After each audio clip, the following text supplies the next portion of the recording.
All right, well, good morning, everyone, and thank you all so much for coming to the Neighborhood Place, a very impactful group of individuals that are really helping so many people achieve in their daily lives. And I want to give a thanks to our host today. You'll hear a little bit more about what's going on in this building here shortly. One of the things I've learned as mayor, and that I think anyone who is involved with Louisville Metro government realizes, is that everything is so interconnected. Public safety, the economy, homelessness, affordable housing, healthcare, downtown development, you name it, everything interacts with one another, everything supports other items, and everything is interconnected. And that really just makes total sense when you think about it, because our lives are very complicated and depend on so many things going right to lead healthy, safe, successful lives. If we struggle financially, for example, it can seriously impact our physical and mental health. Or if our health is poor, it can impact our ability to pay our monthly bills. So when we think about how we solve problems, we need to think about how things overlap with one another. And that's true on an individual level, and it's also true on our city level. And in order to solve these overlapping challenges, we need to have strong partnerships. No one can do it alone. City government cannot solve all of our challenges alone. And so we are so fortunate that we've got strong partnerships with nonprofit organizations, with the private sector, with other public agencies, and more. And Neighborhood Place, where we are today, is one of those groups that is built on strong partnerships. The same can be said for Thrive by Five, our new nonprofit initiative that's working to promote early childhood learning so that every 3- and 4-year-old in Louisville gets off to a great start. And today, we're excited to announce another great new strong partnership that is designed to help address these overlapping challenges that are impacting far too many people in Louisville. So to set all of this up, I'm going to tell a quick story about how this came together. Our amazing Deputy Mayor, Nicole George, was recently meeting with the team that oversees Healthy Starts, that's part of the Louisville Metro Health Public Health and Wellness Program. And if you're not familiar with Healthy Start, it's a really important program, one that works with pregnant women and brand new mothers and their babies. And their goal is to improve their health and improve infant mortality rates. It's a terrific program. They do amazing work. I was here just a month or so ago visiting with them to see their work in action. And Deputy Mayor George, as she often does, said, "How can we help? What could we do to help make your program more effective? If I had a magic wand, what would you need?" And they said, "We'd love you to buy a house for every pregnant mother." Well, it turns out we don't have quite the magic wand that Deputy Mayor George was talking about. However, it planted a seed in her mind. And the very next day, Deputy Mayor George happened to be meeting with our great friends at Delta Dental of Kentucky to talk about ways that they might be able to get more involved in helping making our city healthier. It was just one of the ways that they were looking to give back to their community. So fresh on this conversation with Healthy Start, Deputy Mayor George told them about the program, and their eyes sparkled. They got really excited, and that conversation led us to the exciting announcement that you're about ready to hear today from Brian Hart. Brian is the Chief Revenue Officer of Delta Dental of Kentucky, and I'll turn it over to him to make this wonderful announcement. Brian?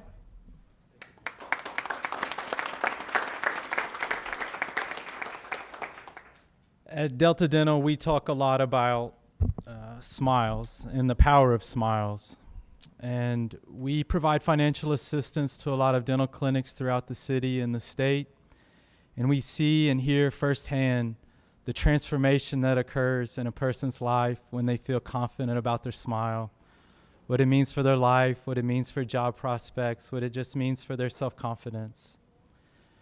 Today, we're excited to talk about transformation in a different way. And we all know that housing affordability is at an all-time low, and that for some folks, it's not the monthly mortgage payment or the monthly costs. It's really that first down payment that can be a daunting hurdle or even feel impossible. And that's why Delta Dental, and on behalf of Delta Dental, I'm excited to announce that we're contributing $1 million over 4 years in down payment assistance for individual families in the Healthy Start program to help them get into a home. Thank you.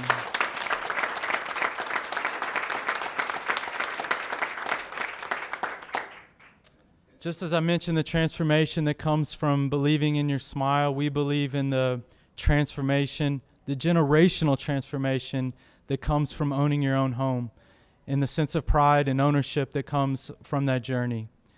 And we know that this can't solve every problem and for all families, but it's going to help some. It's going to help some, and we hope that this serves as a template for other companies to join in with the mayor, the city, as we join together. And as he said, these are complex problems and they require creative solutions. And so today we're proud to announce this partnership, $1 million, our small part in helping address the affordability situation that we find ourselves in. So we look forward to partnering with individual families and walking alongside them as they get into their homes. Thank you.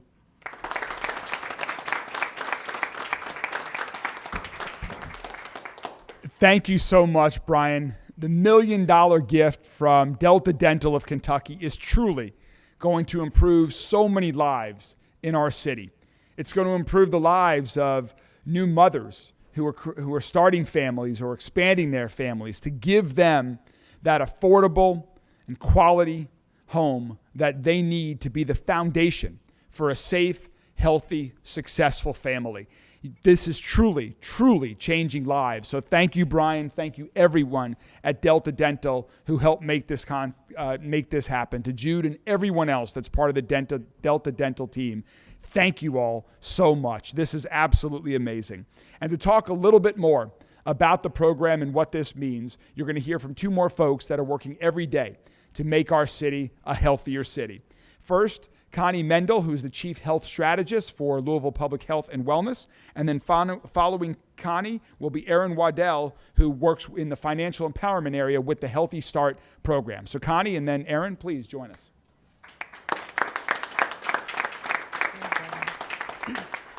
Thank you. On behalf of Louisville Metro Public Health and Wellness, I want to thank you for such a gracious donation to our families that can certainly use this.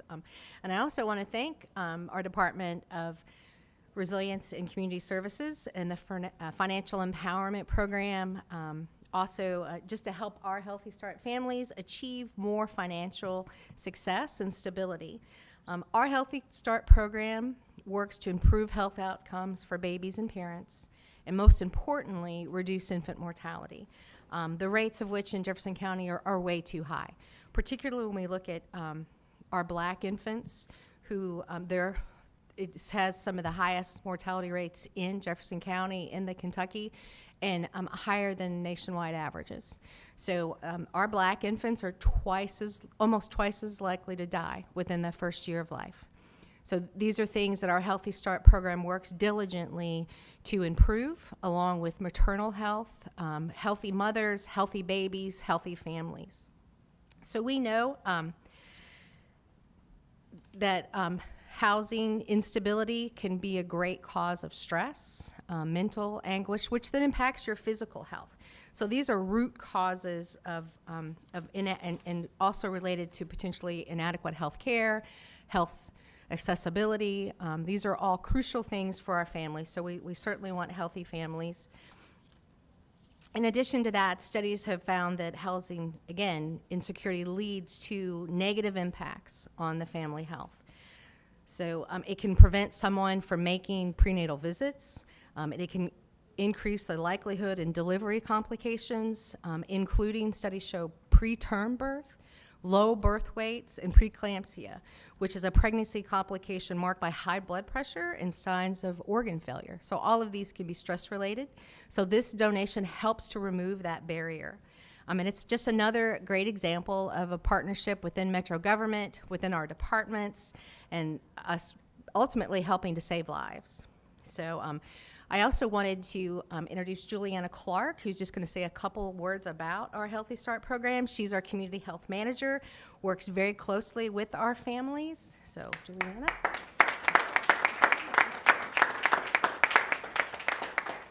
Thank you, Connie, for that introduction. And so now I'll tell you a little bit more about Healthy Start for all of you who may not know. So our Healthy Start program has approximately 350 adults and children or infants involved at any given time throughout the year in our service area. Through virtual and in-person home visits, Healthy Start staff of community health workers, nurses, and a social worker, and connect participants to prenatal care, doula, food assistance, emergency supplies, transportation to care, other healthcare services, as well as critical social supports. The Healthy Start program also educates family on labor and delivery, breastfeeding, car seat safety, safe sleep practices, and much, much more, depending on the needs of our participants. We also operate a program called 502 Fathers that provides a forum where fathers can speak confidentially about issues they are facing. Families get consistent education throughout pregnancy and after delivery until the baby is 18 months old. Healthy Start is available to pregnant people and any individual with an infant up to 18 months old who lives in Jefferson County zip codes 40203, 40208, 40215, 40218, 40219, 40258, 40272, which include the areas of Newburgh, Valley Station, Pleasure Ridge Park, and Hazelwood. The program also provides services to the zip codes of 40210 and 40212, which include the neighborhoods of Portland, Park Hill, and Algonquin areas. And some key outcomes I would like to highlight about our program are more than 95% of our participants have health insurance, more than 80% have a usual source of medical care, and then more than 75% of our participants report dual partner involvement. And I personally love working for the Healthy Start program and participants because I see firsthand how having a village and people to advocate for you can change someone's lives. The support and resources provided through this program, along with our passionate staff, empower individuals to overcome challenges, achieve their goals, and build a brighter future for themselves and their families. And if you want to learn more about Healthy Start, you can visit our Healthy Start page on louisvilleky.gov or call 502-574-MOM1. Thank you. Well, thank you all so much with what you do with Healthy Start. Thanks for everything that you all do at Louisville Public Health and Wellness, and a giant thanks to Delta Dental of Kentucky for this $1 million contribution that is going to improve the lives of so many moms and babies and little kids around this city to set them up for success. This is truly making Louisville a safer, stronger, and healthier city. Thank you, Delta Dental of Kentucky, once again. Really, really appreciate it. Thank you, guys.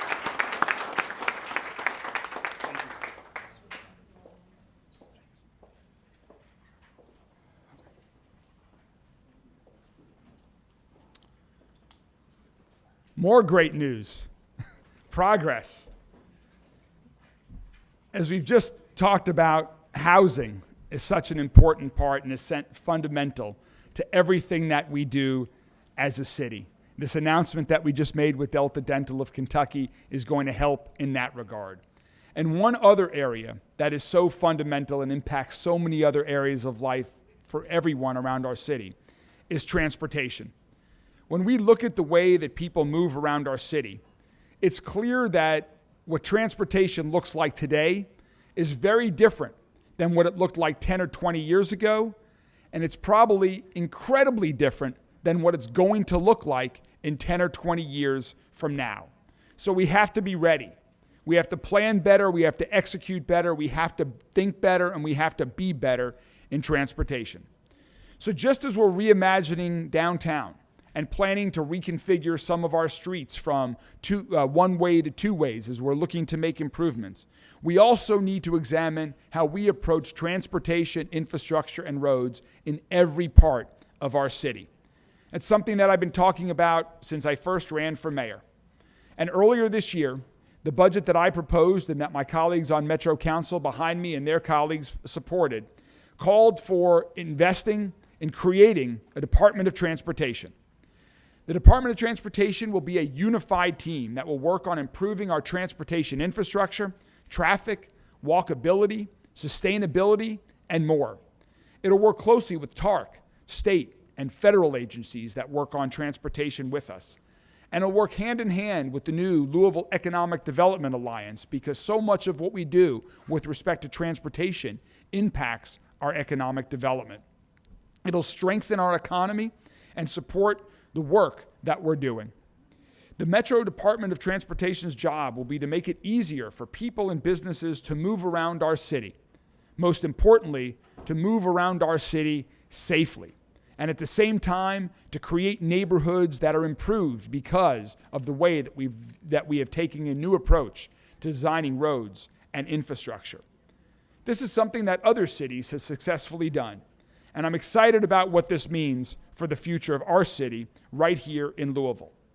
Over the past month, we've gathered experts and local stakeholders that are really interested in transportation, just like what we did when we created the Growing Louisville Together plan for economic development.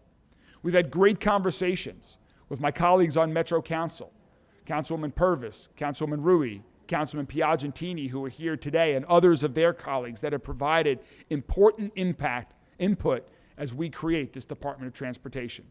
We've also talked to TARC, APCD, Kentucky Transportation Cabinet, PARC, Louisville Parks and Recreations, other agencies, home rule cities throughout Jefferson County, KIPTA, mobility advocates, and more. And we held a series of interviews and focus groups to gather ideas and develop what a new vision for transportation in Louisville could look like. So I want to thank everyone that's participated in this project.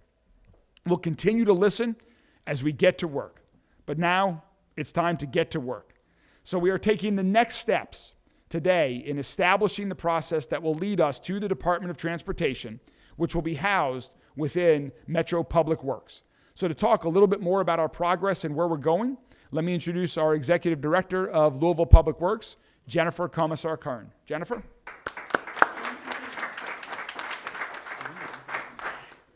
Good morning. A huge thank you to Mayor Greenberg, Deputy Mayor George, and Metro Council for understanding our vision and supporting us in this new endeavor. We're very grateful to our consulting teams, CityFi, Sam Schwartz Engineering, and Gifted by Design for leading us through this process, and all those who took time to share information during interviews earlier this year. It's not an easy task to look at yourself, make an honest evaluation, and understand what improvements you have to make. We're very excited about the promising possibilities for this new Department of Transportation and what it can deliver to our city.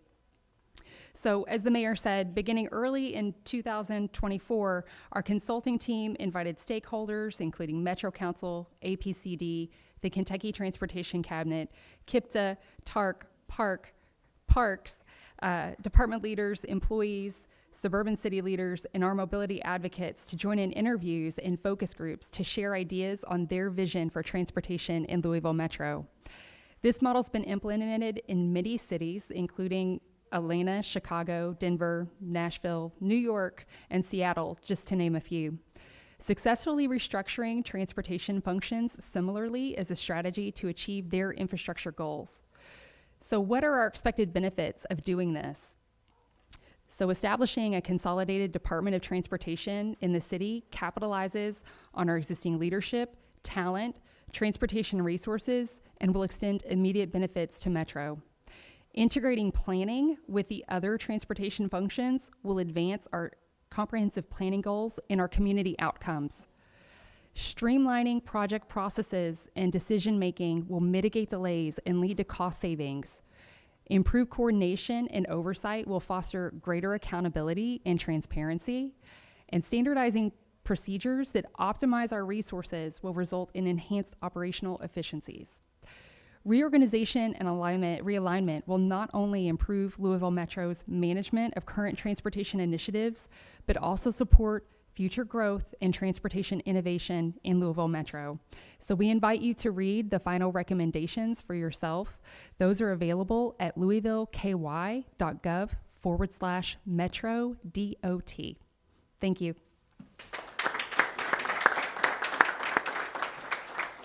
Thanks, Jennifer. Just a couple of things that I'm excited about addressing with the Department of Transportation. I'll just give you a few examples. One, right now, we've just recently started construction on a new road improvement project on East Market Street in the Nulu neighborhood. It took 14 years from when that project was first discussed until our administration got that underway with construction this year. That's unacceptable. That cannot continue to happen.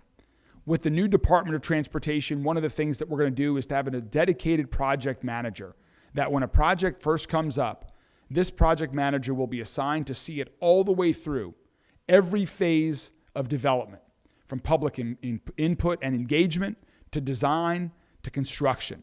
That is going to help move projects through the system quicker so that when we have funds available from the city, from the state, from the federal government, we get these projects done and we don't talk about them for over a decade like we have time and time again in our city's history.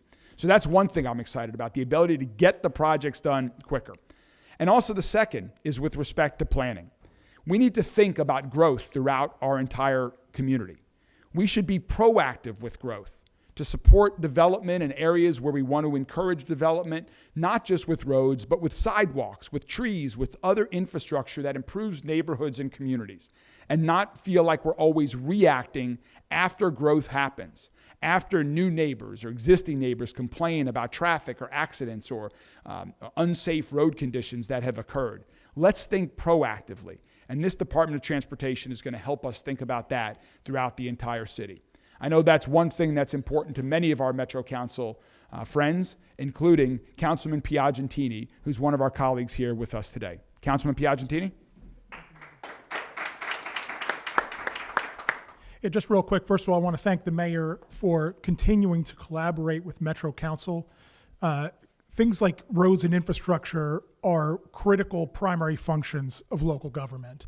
And we continue to see this administration work with us, partner with us, and get our input into these things. And I want to start by thanking the mayor for that. The latter point that the mayor made was obviously something that was very important to myself in representing District 19 in the East End. Over the last census period, my district grew by over 30% in residents. Our road infrastructure did not grow by 30% to match the need. And unfortunately, what we saw in the past was exactly what Mayor Greenberg said, which is that we were waiting for the residents and the commercial activity to come, and then we were trying to quickly catch up and remediate the problems that were created. I'm very excited by what this Department of Transportation can do to separate out the day-to-day functions of Public Works, which they're doing a great job of. They're doing their best to fill the potholes and pave the roads, but to also have people that are thinking on terms that are well beyond when we all will be here, right? 10, 20-year timelines of growth to ensure that infrastructure is meeting those needs. So again, thanks very much, and thank you, Mayor, for continuing to collaborate with your colleagues on Metro Council. Thank you.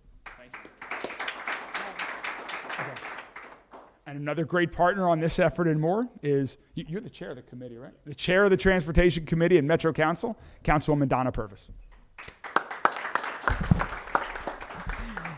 Good morning. Thank you all for being here. I just want to thank Ms. Commissar Kern. She's really taken the baton and ran the race, and so I'm so proud to have you here leading our department to meet the needs that we need met here in the city. Just want to say that I want to echo on the mayor that this gives our local government the autonomy to move forward in transportation needs. Now we don't have to make excuses to our constituents when they call and ask us about things that are related to transportation. We don't have to send them to Frankfurt to get the answers. We have the answers right here in Louisville. So I just want to say thank you all for being here, for witnessing this day, and I look forward to our city being innovative and moving forward in meeting our transportation needs here in Louisville. Thank you. Thank you all very much. We're excited to get started. Thank you, guys. All right, one more. I think we've got one more thing. Yeah, you guys can stay or not. Plastic Free July. What? Is that the one you're here for? Okay. Yeah, that's the one I'm here for. All right, come on, guys. Finally, we want to acknowledge today a very important movement that's happening in Louisville, and around the country, and it's called Plastic Free July. Sustainability is one of our great responsibilities as a community and as a city government. And one of the issues that we need to address is the impact of plastic products that pollute our streets, our green spaces, and our waterways. Louisville Metro Government's Waste Management District collects over 33,000 tons of plastics each year, most of which ends up in a landfill. That's a problem here. That's a problem around the world. Plastic pollution has reached alarming levels, devastating our oceans, harming our public health, infiltrating the food chain. The good news is that everyone can be a part of the solution, and that we are hoping today that we are encouraging people here during the month of July and for the rest of the year and thereafter to be a part of this solution, to try to make a conscious effort to reduce the amount of plastic that you use in your daily lives. You can bring canvas bags to the grocery store. Keep reusable cutlery to use at your workplace. Stay hydrated by using reusable water bottles. And as an organization, we can prioritize these approaches for events that we sponsor. In addition to these changes that we can do ourselves, we can also support local restaurants and places that also keep this as a priority. And one that I want to recognize today is Mama's Barbecue, a local restaurant that serves outstanding barbecue that my family and I enjoy often.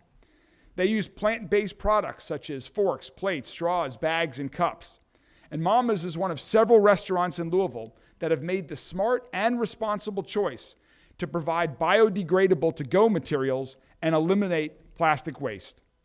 I also want to give a shout out to the Louisville chapter of Beyond Plastics, a grassroots group committed to raising awareness about plastic pollution and promoting alternatives to single-use plastics. Thank you for helping raise awareness about the program and the problem of plastic waste. This is why, for all of these reasons, and in support of the national movement, this is why today we are proclaiming that July is Plastic-Free Month. And so we want to encourage everyone around the entire city to find a way to make some conscious decisions to use less plastic in your daily lives. It is no longer difficult. It is very easy. So please, just a few small changes can make a real difference for our city, for our country, and for our world. So I'm going to give this proclamation to our Executive Director of the Mayor's Office of Sustainability, who is leading the way throughout Metro government, encouraging us to find ways, whether it's using less plastic or in all of the other things that we do, to take a sustainable approach to all of our strategies. Ladies and gentlemen, Sumaid Harao.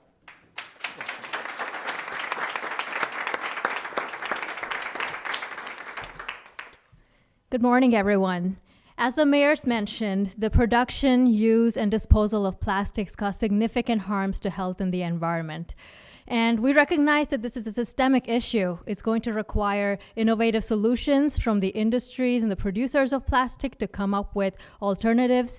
But on the other side of the equation is consumer power, and that's what we're here to celebrate this month. In the words of Anne-Marie Bonneau, who is a zero-waste influencer who goes by Zero Waste Chef, we don't need a small handful of people doing zero waste perfectly. We need millions of people doing it imperfectly.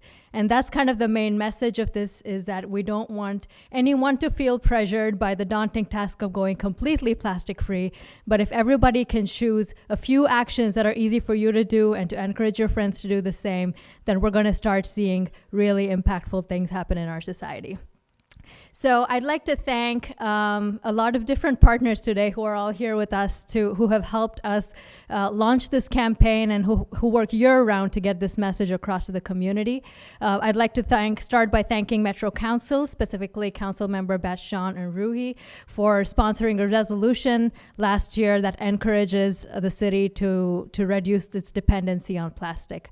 I'd also like to thank our partners at Solid Waste Management Services, Public Health and Wellness, and Bright bright side for the work that they do year-round. And of course, Beyond Plastics Louisville, who offers great resources, including some that we'll hear about later today, to get communities together to learn about going plastic-free. So thank you again, and I am looking forward to introducing Pam Raitt from Beyond Plastics Louisville.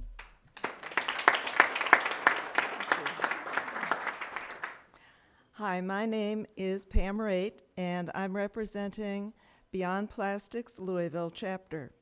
And as the mayor said, Beyond Plastics Louisville is part of a nationwide grassroots movement to raise awareness about plastic pollution and promote alternatives to single-use plastic. We're very grateful to Mayor Greenberg and the Office of Sustainability for recognizing Plastic-Free July and joining the global movement that encourages individuals, communities, schools, and businesses around the world to be part of the solution to plastic pollution by choosing to refuse single-use plastic. The Plastic-Free July theme is Small Steps, Big Difference. During this month, their website, which is plasticfreejuly.org, offers daily tips and ideas for reducing single-use plastic with simple steps like bringing reusable shopping bags and carrying your own utensils or reusable water bottle instead of using disposables. Beyond Plastics Louisville encourages all members of our community and local businesses to start with the simple steps and continue doing more to reduce plastic pollution for the health of our planet, the health of our community, and the health of our children. Also, Beyond Plastics Louisville is sponsoring a free film screening this Thursday at 6 p.m. at the Highland Shelby Park branch of the Public Library of the award-winning documentary film, We're All Plastic People Now. And this film gives insight into the alarming impacts of plastic pollution on human health. So that's a great opportunity to learn more about what harms are being caused by plastic pollution. Thank you.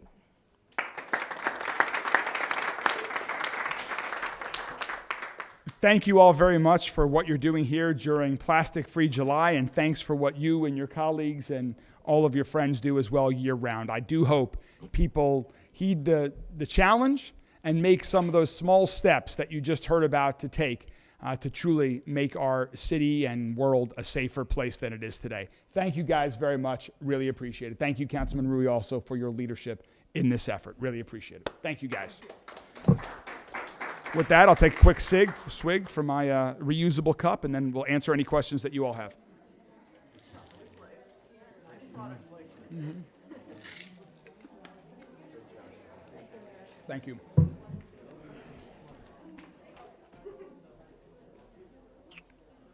All right, yes.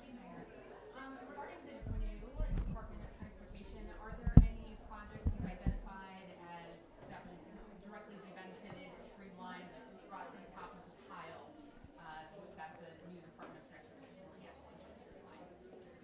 So right now, there are no new projects that are yet in place. The projects that we're focused on are really twofold. The ones, well, first let me just say, we have a long queue of projects that have been partially or completely funded that have not yet gotten done.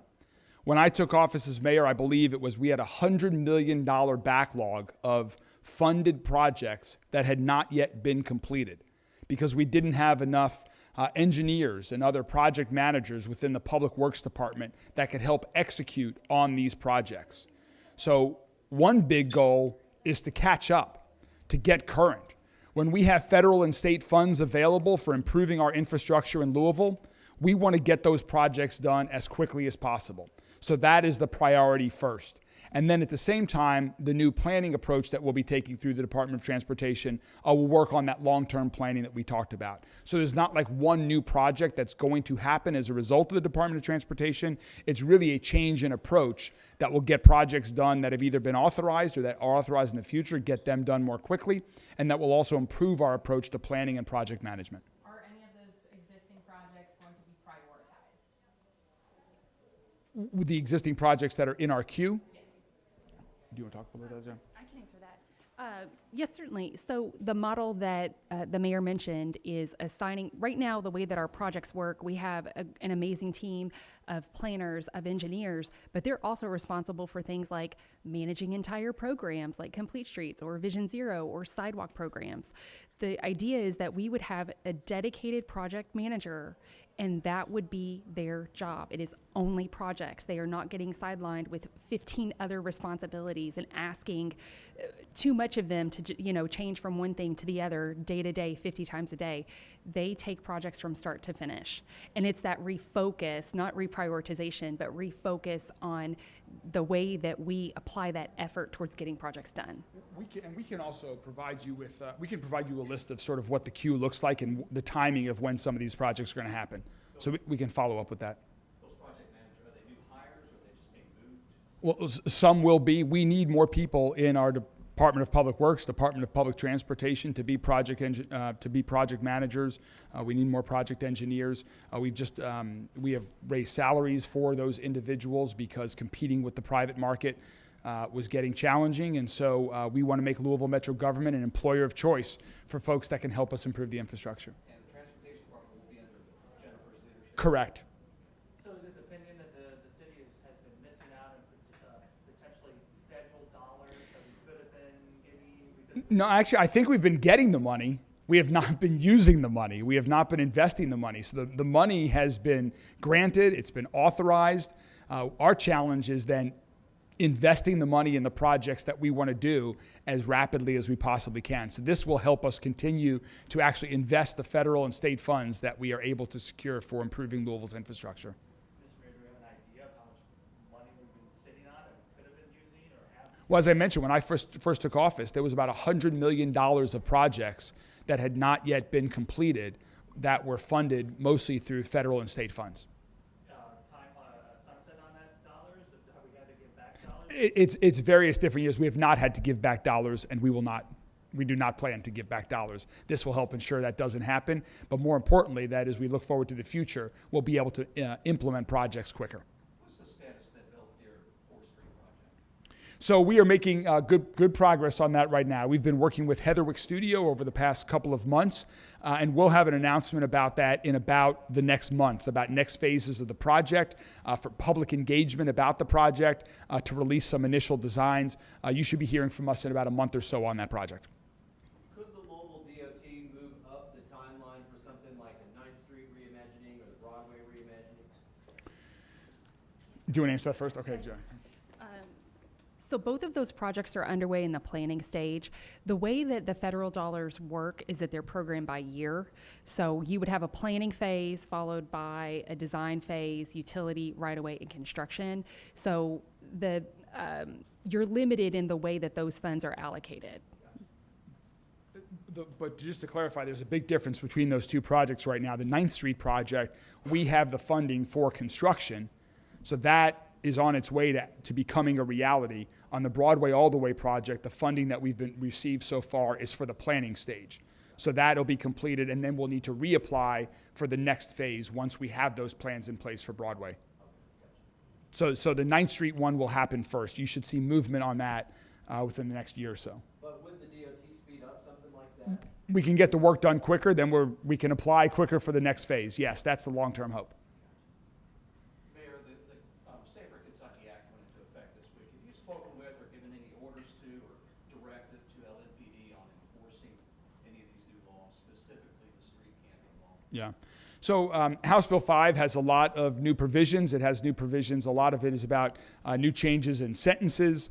It adds a new crime for carjacking, for example. It has several other, it has a new 3 strikes and you're out law for violent crimes that are committed and individuals that are convicted of those. So it's a very expansive law that went into effect yesterday, I believe. We've been in consultation with the county attorney's office on this, and we're going to continue right now doing what we're doing, which is ensuring that our streets are safe and healthy for everyone. Individuals have the right to have access to safe and healthy streets, whether it's sitting on a sidewalk and eating a meal, whether it's walking from the Ronald McDonald House to a hospital so your kids can get good health care, whether it's walking in a park, wherever you might be, you have right to safe and healthy streets. At the same time, individuals who are on the streets for the wrong reasons and creating disturbances, we will hold them accountable. Louisville is not going to be a city where individuals can assault others, where individuals can defecate or do other things on the streets. And if individuals are committing disorderly conduct like that have been crimes for a long period of time, we are going to hold individuals accountable. I believe we have made progress in that regard so far, and we will continue to. But let me be very clear. When it comes to individuals who are experiencing homelessness, the best thing that we can do is provide them with more services and shelter. And that's why we're working with speed on the community care campus. That's why we continue to support other nonprofit partners around the community that are providing services and shelter to individuals who are experiencing homelessness or at risk of experiencing homelessness. That's why our team at Resilience and Community Service, that Healthy Start, is one of their programs. We're going to continue to invest in programs like that. So if somebody is, like this morning, seen sleeping on a sidewalk in downtown Louisville or wherever, are they being cited? Are they being arrested? What's happening? So yeah, oh, definitely. So our resilience and our homeless services division with our resilience and community services team, they are approaching those individuals and working to get them services that they need, to help them get them on their way, to help them find support that they need to move in a new direction. That is the primary goal and focus of our approach to individuals that are sleeping on the street. Roberto. Is there any update that you can provide on the ongoing consent decree negotiations? Where are we at in this process? It's been a few months now. Yeah, sure. So actually, I have several colleagues of mine from the administration as well as from LMPD that are in Washington, D.C. right now as we speak. They're meeting with the Department of Justice. There have been regular ongoing negotiations over the consent decree language. Many of those have taken place here in Louisville, but this week they're in Washington, D.C., working all day, every day to move that process forward. Our hope is to finalize an agreement by early fall, I would like to say right now, and we are working with diligence to make that happen. Just one quick follow-up. Has there been any delay in the process because of what's been going on with LMPD, particularly in leadership? Interim Chief Humphrey was very involved with the negotiation of the consent decree. Now as interim chief, he's still, of course, very involved. We may have lost a week or so as a result of that when all of that transition was initially occurring, but I don't think it was anything more than that. It was not a material impact on the schedule. And with our colleagues being up in Washington, D.C. this week, if we had lost a week or so, they're catching up this week. So I think the answer is no. I do not believe we have lost any time as a result of that. What's the update on the community care campus, specifically with shelter space operated by the city? Yeah, so Volunteers of America is our partner on that project. They have a design in place. I believe we've released that design publicly, and the new family center is the first part of that project that is going to go under construction. We expect that to go under construction this fall, so they are rapidly working towards that goal. And we can provide you with more details, but my understanding is that construction will begin here in the next couple of months on the first phase of that project. And that we hope, I think it's within about, I can't remember the exact number, but it's within months from there that it will reopen for the first time. We'll get you the exact deadline, but I would say within 6 months, the first part of that project should be open. Thank you all. Appreciate it. Wait, there are a couple more, Kim. We'll take a couple more, and then we'll go. I'm sorry I didn't get to this side. Back to the Department of Transportation, how many jobs will these be filled, or how many? Jennifer can answer that. So what's great about the plan is the way that it is it's strategically built for us to grow. So it is a 4 full-time employee positions and then 5 positions proposed to be grant funded. We also have some currently vacant positions that would be transitioned into positions within the department. So in total, 11 positions. And then people who maybe work with Public Works now can transition into a role. So that's a key part of it, and you'll see in the recommendations, right now, the way that our transportation functions as far as planning and plan review are spread across multiple departments. So they're within economic development or within planning and design, and the idea is to bring those in. So yes, there would be additional positions rolled into the department that are already existing in Metro. I think I saw one more hand, and then I do have to roll.